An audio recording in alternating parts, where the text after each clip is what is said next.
హైడ్రా వ్యవస్థపై మరియు అధికారుల నియామకాలపై వస్తున్న విమర్శలు, న్యాయపరమైన సవాళ్లపై ముఖ్యమంత్రి రేవంత్ రెడ్డి అత్యంత తీవ్ర స్థాయిలో స్పందించారు. హైడ్రా అనేది కాంగ్రెస్ ప్రభుత్వం తీసుకొచ్చిన అతిపెద్ద సంస్కరణ అని, దీన్ని మరింత బలోపేతం చేస్తామని స్పష్టం చేశారు. అధికారుల నియామకం అనేది ప్రభుత్వ ప్రాథమిక విచక్షణ అధికారమని, దాన్ని ఎవరూ లాక్కోలేరని తేల్చి చెప్పారు. మీడియాతో మాట్లాడిన సీఎం రేవంత్ రెడ్డి గతంలో ఐఏఎస్ అధికారి సోమేష్ కుమార్పై దాదాపు 400 కోట్ల ధిక్కరణ కేసులున్న విషయాన్ని ప్రస్తావించారు. ఒక అధికారిని ఎక్కడ ఏ బాధ్యతలో నియమించాలనేది ప్రభుత్వ విచక్షణాధికార పరిధిలోని అంశమని స్పష్టం చేశారు. కబ్జా కోర్లు తప్పుడు పత్రాలతో కోర్టులను తప్పుదో పట్టిస్తున్నారని, ఇలాంటి తప్పుడు కేసులను న్యాయస్థానాల్లోని చట్టబద్ధంగా ఎదుర్కొంటామని వెల్లడించారు. హైడ్రా పనితీరుపై దేశవ్యాప్తంగా ప్రశంసలు వచ్చాయని రేవంత్ రెడ్డి గుర్తు చేశారు. చెరువులు, కుంటలు, నాలాలు మరియు పార్కులను కాపాడమే హైడ్రా ప్రాథమిక విధి అని, ఎవరైనా చెరువులు, పార్కులను ఆక్రమిస్తే నిర్దాక్షిణ్యంగా కూల్చివేతలుంటాయని హెచ్చరించారు.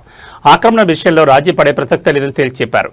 హైడ్రా విషయంలో సీఎం రేవంత్ రెడ్డి విస్పష్ట ప్రకటనతో తెలంగాణ రాజకీయాల్లో మరోసారి వేడి పెరిగింది. దొంగలు అంటారు, కబ్జా కోర్లు అంటారు, బీఆర్ఎస్ వాళ్ళు అంటారు. చెరువులను, నాలాలను, గుంటలను కబ్జా పెట్టుకొని ప్రభుత్వ భూములను, ప్రభుత్వ పార్కులను కబ్జాలు పెట్టుకున్న వాళ్ళు కోర్టులను తప్పుదోవ పట్టించి కంటెంప్ట్ ఆఫ్ కోర్ట్ అంటారు.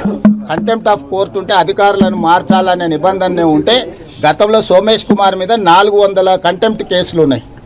ఆ రోజు ఇవన్నీ ఏది మాట్లాడలే. ఒక అధికారిని ఎక్కడ నియమించాలనేది ప్రభుత్వం యొక్క విచక్షణ అధికారం. ఆ విచక్షణ అధికారాన్ని ఎవరు గుంజుకోలేరు. కాబట్టి ఈరోజు తప్పుడు కేసులను న్యాయస్థానాల మీద సంపూర్ణమైన విశ్వాసం ఉంది. న్యాయస్థానాలలో ఎదుర్కొంటాం. హైడ్రా మంచి పనులు చేస్తుంది. మా ప్రభుత్వం తీసుకొచ్చిన the greatest reform is HYDRAA. We have protected lakes and nalas and water bodies. So we don't have any issues with Hydraa.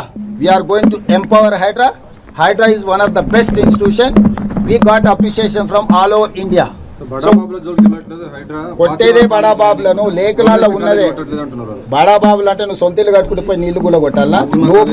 నువ్వు పార్కులో కబ్జా పెట్టుకుంటే పార్కులో కబ్జాలు పెట్టినా కూలగొడతావు. నువ్వు చెరువులను, కుంటలను ఆక్రమించుకుంటే వాటిని కూలగొడతావు. బడాబాబులు జూబ్లీహిల్స్ సొంత డబ్బులతో ఇల్లు కట్టుకుంటే హైదరాబాద్ కూలగొడతాయి. హైడ్రా జాబే ప్రభుత్వ పార్కులను, చెరువులను, కుంటలను, నాలాలను కాపాడడమే.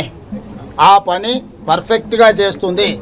ఎక్కడైతే కబ్జా కోర్లు తప్పుడు డాక్యుమెంట్లతో కోర్టులను తప్పుదోవ పట్టించి, అదేవిధంగా బతుకమ్మ కుంట లాంటి వాటిని కూడా బీఆర్ఎస్ వాళ్ళు కబ్జా పెట్టుకొని దాంట్లో కూడా కంటెంప్ట్ ఆఫ్ కోర్ట్ వేసిండ్రు. దాని పేరే బతుకమ్మ కుంట. ఆ బతుకమ్మ కుంటను ఆక్రమించుకుంటే దాన్ని పునరుద్ధరించిండ్రు. దాని మీద కూడా కోర్టు ఈరోజు కంటెంప్ట్ మూవ్ చేసిండ్రు, కేసు నడుస్తుంది. వీటిని ఏ విధంగా చూడాలి? అదేవిధంగా ముఖీం అనే ఒక కబ్జా కోర్టు 100 ఎకరాల ప్రభుత్వ భూమిని కబ్జా పెట్టుకుంటే ఖాళీ చేయించింది. ఏ విధంగా చూడాలి? సో ఇలాంటి వాళ్ళు కూడా ఈరోజు మీకు కంటెంప్ట్ ఆఫ్ కోర్ట్ అని కేసులు వేసారు. కాబట్టి దయచేసి హైడ్రాని పని చేయనీయకుండా అడ్డుకోవాలనే కబ్జా కోర్లకు మీరు ఎవరు సహకరించండి. మీడియా కూడా నేను విజ్ఞప్తి చేస్తున్నా. ఈరోజు ఏ భూమి కూడా ఇతరులకు ఇవ్వలే. ప్రభుత్వం తీసుకున్నది చెరువులను, కుంటలను పునరుద్ధరించింది. అది ఆక్రమించుకున్న వాళ్ళు ధనవంతులైనా పేదవాళ్ళైనా ఈరోజు మీకు కన్వెన్షన్ కూలగొట్టారు పేదోళ్ళదా? అది గండిపేట చెరువులు ఆక్రమించుకున్న వాళ్ళని కూలగొట్టారు పేదోళ్ళదా? బతుకమ్మ కుంటను ఆక్రమించుకున్న వాళ్ళు పేదోళ్ళ? ఎట్లా సుధాకర్ రెడ్డి అని టీఆర్ఎస్ కాన్స్టిట్యున్సీ ఇన్ఛార్జ్ కేసీఆర్ గారు వస్తే విమానంలో పూల వర్షం కురిపించండు. 10 ఎకరాలు బతుకమ్మ కుంటను కబ్జా పెట్టి అమ్ముకున్న తర్వాత పూల వర్షమైంది, కనక వర్షమే కురిపించవచ్చు. ఇట్లాంటి కబ్జాదారులను కాపాడడానికి డబ్బులు పెట్టి సోషల్ మీడియాలో తప్పుడు ప్రచారం చేసి ప్రభుత్వాన్ని బదనాం చేయాలనే ప్రయత్నం చేస్తుండ్రు. ప్రభుత్వానికి స్పష్టత ఉన్నది. హైడ్రా కార్యాచరణ పట్ల, హైడ్రా నిర్వహిస్తున్న బాధ్యతల పట్ల ఖచ్చితంగా హైకోర్టు ఇచ్చిన ఆదేశాలు ఇంకా నేను పరిశీలించలేదు. ప్రభుత్వ పరంగా సమీక్ష చేస్తాం. తప్పకుండా కోర్టు ఆదేశాలు ఇస్తే న్యాయస్థానాన్ని గౌరవిస్తాం. అదేవిధంగా హైడ్రా కొనసాగిస్తున్న పనులను కూడా భవిష్యత్తులో కూడా కొనసాగిస్తాం. ధన్యవాదాలు.